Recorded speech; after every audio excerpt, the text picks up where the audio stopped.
Sudah ketemu. Ya nanti kita berproses sambil kita juga apa, sudah saya sampaikan Pak Kapolda.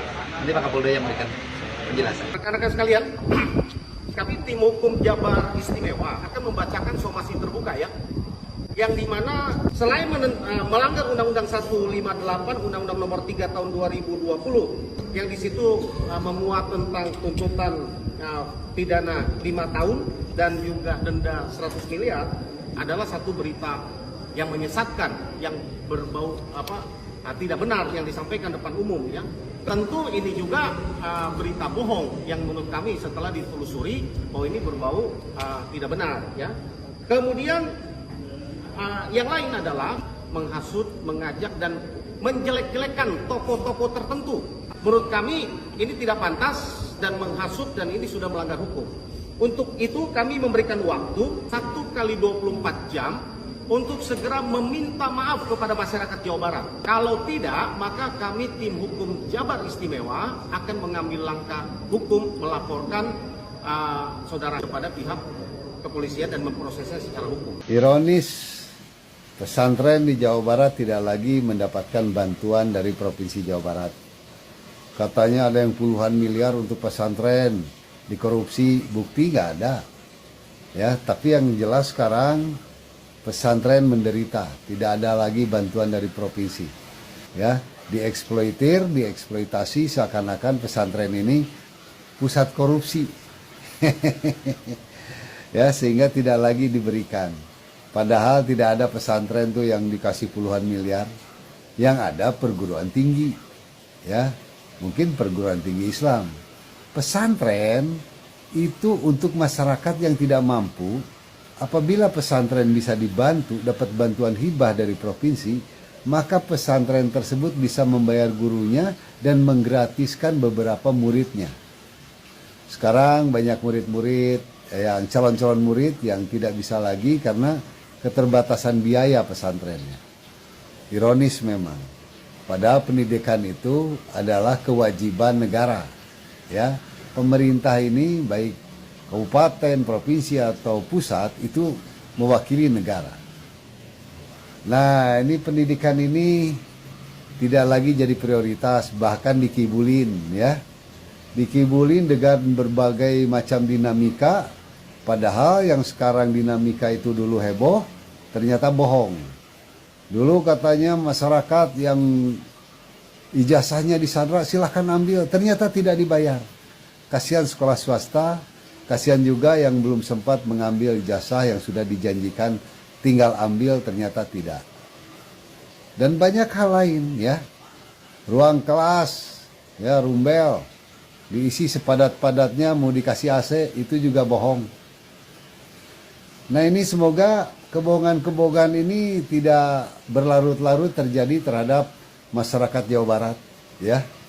Karena capek lah ya dibohongan sama konten-konten gubernur yang aplikasinya atau kenyataannya nggak ada ya. Yang ada adalah ya panggung-panggungan tiap minggu katanya hiburan ya. Dan itu miliar itu ya.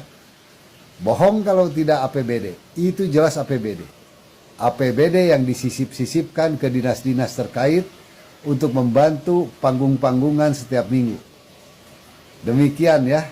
Semoga kita cepat punya gubernur yang tidak seperti itu.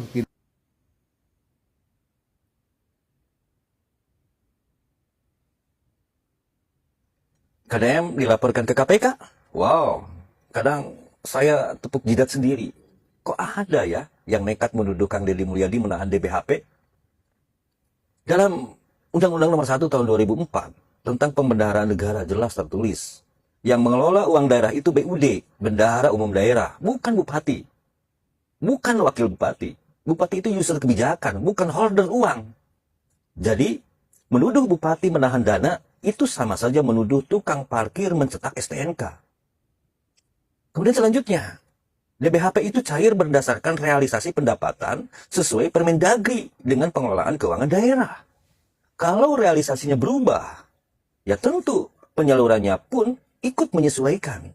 Dan pembayaran lintas tahun itu legal selama masuk dalam struktur APBD. Kalau itu dianggap pelanggaran, berarti separuh pemerintah daerah di Indonesia harus dilaporin semua. Laporin sekalian seluruh kepala daerah. Kalau benar ada kesalahan, BPK lah lembaga pertama yang menemukan. Sebab menurut Undang-Undang Nomor 15 Tahun 2004, seluruh laporan keuangan daerah wajib diaudit setiap tahun. Dan hasil audit itulah yang sah sebagai dasar potensi kerugian negara. Pertanyaan saya, kenapa tidak ada satu pun temuan BPK soal DBHP Purwakarta pada masa itu? Kalau BPK saja tidak menemukan, kok tiba-tiba ada yang sok menemukan setelah 8 tahun? Wah, ini auditor masa depan atau auditor masa lalu? Kemudian dalam hukum pidana, tuduhan korupsi itu harus punya bukti permulaan yang cukup. Minimal ada dokumen transaksi, ada aliran dana, ada pihak yang menerima manfaat. Lah ini, yang dibawa cuma opini dan angka liar tanpa satupun bukti aliran uang. Menurut KUHP, itu bukan alat bukti, itu cuma bahan konten. Kasus DBHP ini melibatkan pejabat lintas periode, seperti BPKAD, Bendahara Kas, TAPD, DPRD, dan semua tanda tangan ada di dokumen APBD. Kalau mau jujur, tidak mungkin menyasar satu orang saja. Kecuali memang tujuannya bukan penegakan hukum, tapi penyerangan politik. Saya sebagai warga Jabar cuma ingin bilang, silakan proses, silakan lapor. Justru lebih baik dibuka tuntas. Karena dalam hukum itu siapa yang menuduh, dia yang wajib membuktikan. Dan sampai hari ini, yang saya lihat bukan bukti, yang ada cuma ambisi dan asumsi.